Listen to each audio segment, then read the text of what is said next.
negara Monaco justru Oke, memiliki Monaco. kemiripan bendera dengan Indonesia. Betul-betul ini Mungkin bendera sudah jadi hal yang sama. lazim diketahui oleh kita semua jika bendera Monaco benar-benar mirip dengan bendera Indonesia.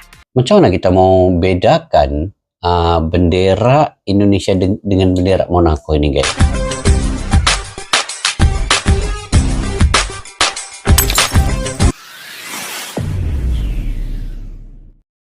Assalamualaikum dan salam persaudaraan, guys. Salam ujung minggu. Dan hari ini, guys, saya ingin mereaksi ya terkait dengan rupanya ada negara yang mirip-mirip dengan negara Indonesia ya. Yang mana Indonesia ini sebagai negara yang kaya dengan budaya, sejarah dan juga keberagaman yang sangat luar biasa ya. Bagi saya sangat luar biasa karena banyak rakyatnya itu dia merata-rata di seluruh dunia, dan ternyata ini memiliki kesamaan dengan negara-negara lain juga.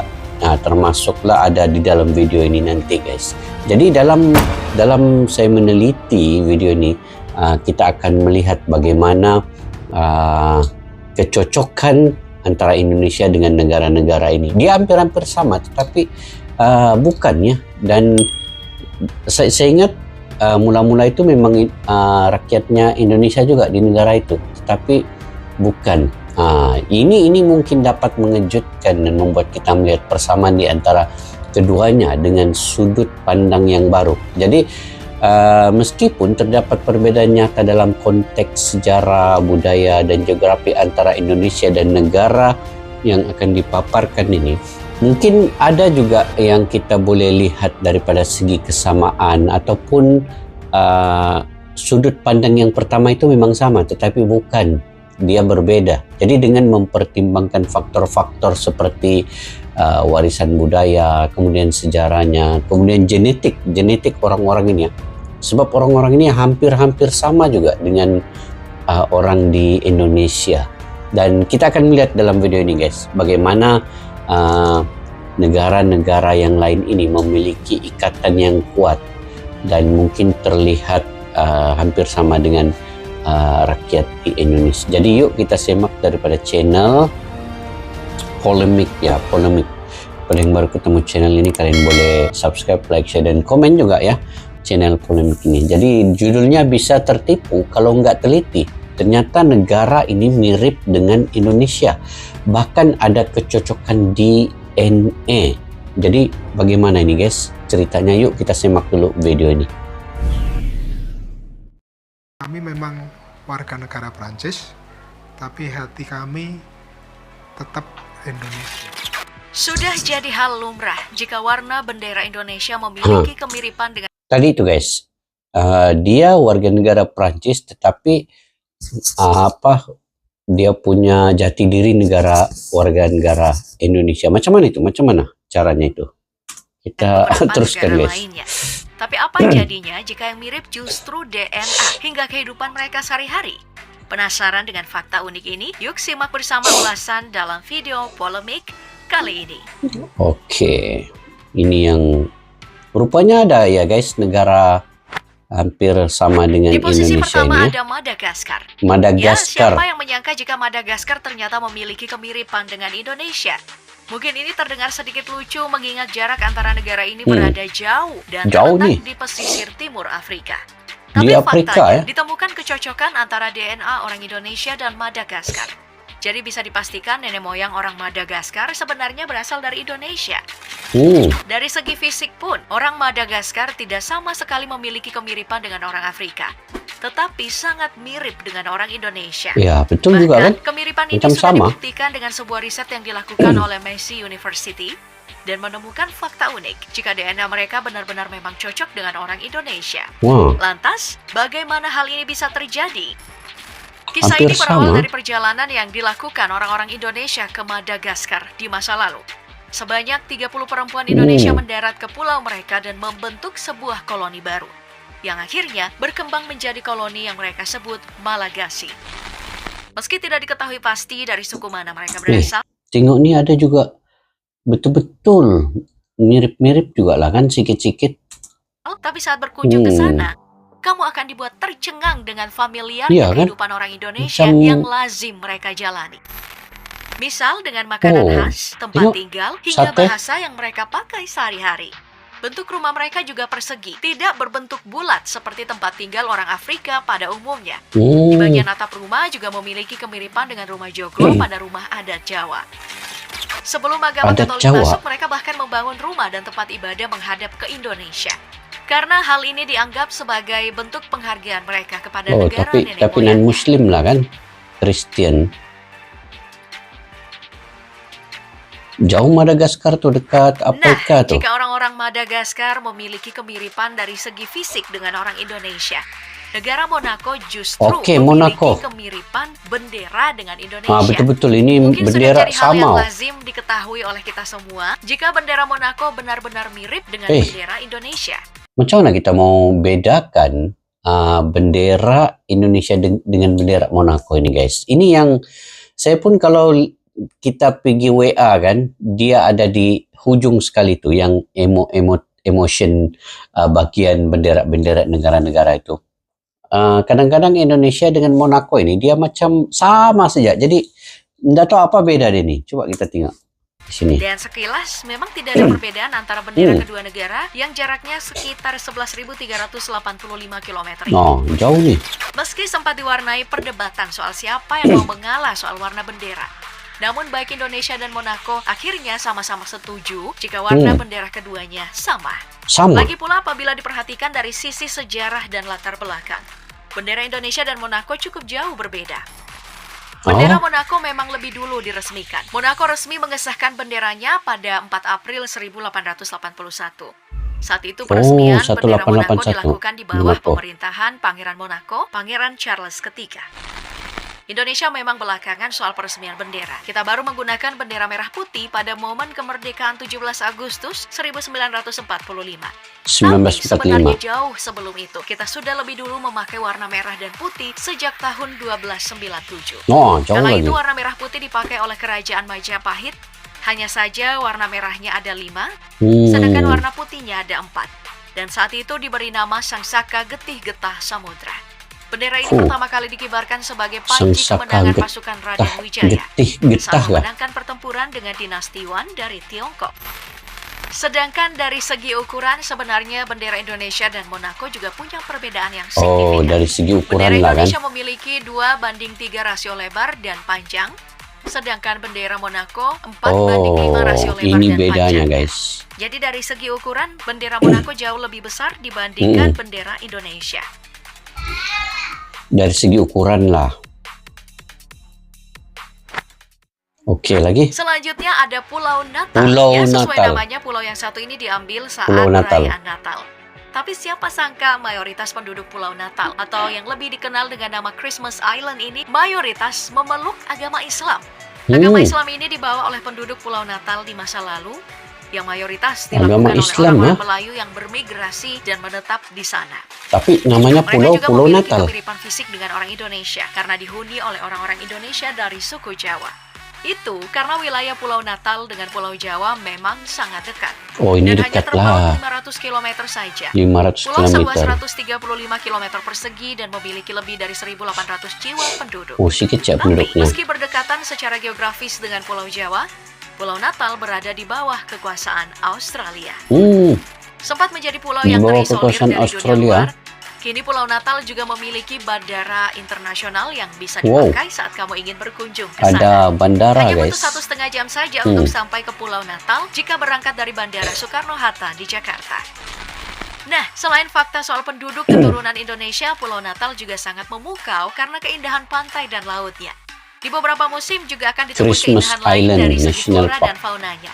Misalnya saja, ribuan kepiting merah yang bermigrasi di pulau Kepiting. ini saat Ketam akhir bulan kalau di November Malaysia hingga panggil bulan ketam. Desember. Ya, Wih, Pulau Natal gila. menjadi tempat migrasi kepiting merah terbesar di dunia. Ya, banyak, guys. Gilanya. Ini pertama kali juga tengok kepiting yang terlampau banyak ini ya. Ya, tertarik untuk berkunjung ke sana? Kepiting merah. Kepiting. Oke, lagi. Sama seperti Pulau Natal, Kaledonia Baru juga Kaledonia mayoritas dihuni Baru. oleh orang-orang dari suku Jawa yang merantau dan menetap di sana. Ini suku Negara yang Jawa baru mencapai yang banyak. referendumnya di tahun 2021 silam ini memiliki luas wilayah mencapai 18.275 Di mana km tempatnya? persegi dan memiliki lebih dari 271.407 jiwa penduduk. Lagi ramai dari Pulau Namun Island tadi. sebagian penduduk Pulau Kaledonia Natal justru merupakan orang-orang dari keturunan Jawa. Hal ini membuat negara yang terletak di Samudra Pasifik ini memiliki kemiripan dengan Indonesia.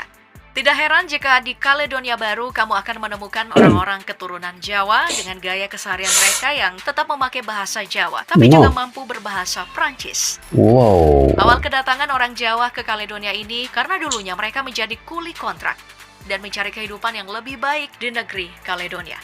Mereka datang ke sana di tahun 1896, sebanyak 170 pekerja mulai menetap dan menjadi penduduk asli, yang hingga kini masih memegang erat budaya Jawa. Bahkan salah seorang keturunan Jawa bernama Yanik Sampai Slamet pergi Prancis, merupakan keturunan Jawa yang pernah menjabat wakil gubernur Prop Utara Kaledonia Baru.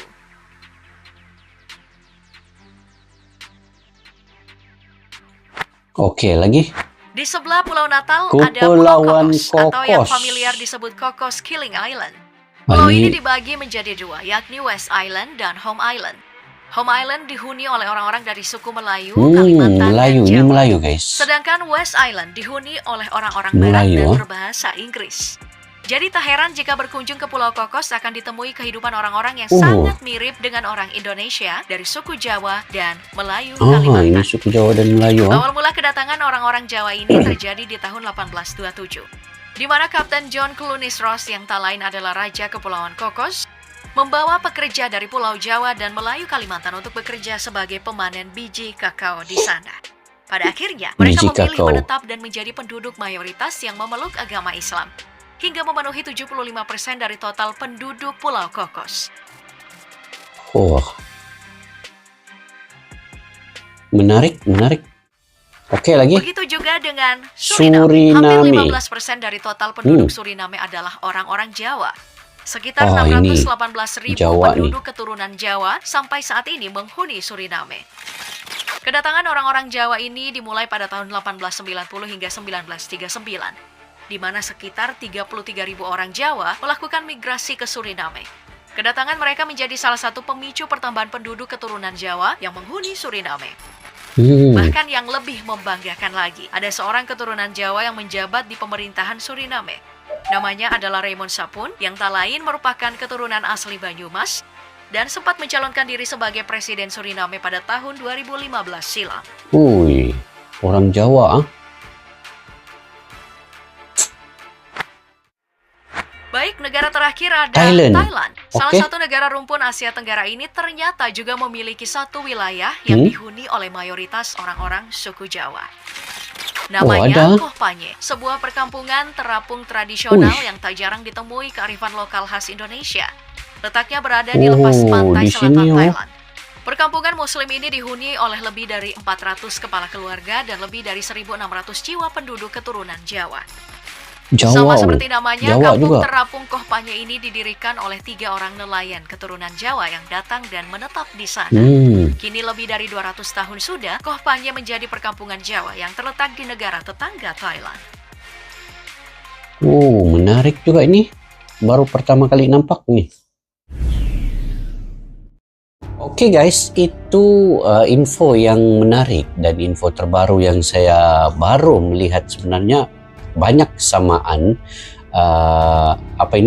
orang-orang di luar negara lain dengan Indonesia, dan memang pun Indonesia ini rakyatnya memang seorang pejuang yang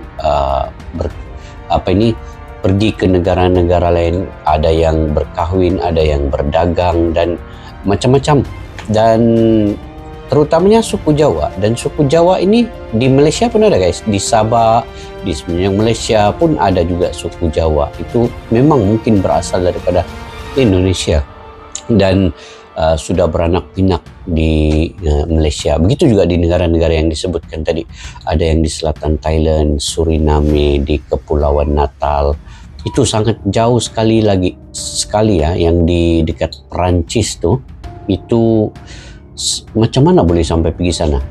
Asal usulnya tadi merantau dan juga berdagang, dan adat suku Jawa ini dia pasti akan hidup di mana-mana karena mereka ini menjaga dari segi adab, tata susila, dan juga selalunya suku ini suku yang sangat ikut kepada tata tertib mereka itu sendiri. Sebab itu mereka diterima di mana-mana. Jadi alangkah baiknya guys, kita ini serumpun ya, walaupun bukanlah di dalam kawasan Nusantara ini. Mungkin tadi di Perancis, ada juga yang di Afrika, itu juga mempunyai suku-suku daripada Indonesia. Mungkin DNA-nya pun di Indonesia. Jadi orang-orang Indonesia ini dia sudah merata ya di seluruh dunia ini. Nah, itulah mungkin disebutkan kita ini di dunia ini harus saling kenal mengenal, walaupun dari berbagai suku-suku dan bangsa itu, untuk saling kenal mengenal dan berbaik-baik. Nah, itulah mungkin yang hikmahnya diturunkan di dalam Al-Quran ayat itu. Jadi seharusnya rakyat Indonesia bangga karena rakyat Indonesia ini sebenarnya di mana-mana ada, terutamanya suku Jawa nih. Suku Jawa ini dia memang satu suku yang dia akan hidup walaupun di mana-mana karena dia memiliki satu kejiwaan yang jiwanya itu dia menjunjung tinggi adat dan juga seiring dengan zaman manapun mereka tetap mengikuti jati diri mereka sendiri. Begitulah. Oke guys, mungkin kalian juga punya pendapat sendiri terkait dengan video-video info yang terkini ini. Kalian boleh komentar ya di ruang kolom di bawah. Oke, mungkin itu saja sampai di sini ya video pada kali ini. Kita berjumpa lagi di video yang akan datang. Assalamualaikum warahmatullahi wabarakatuh. Bye bye.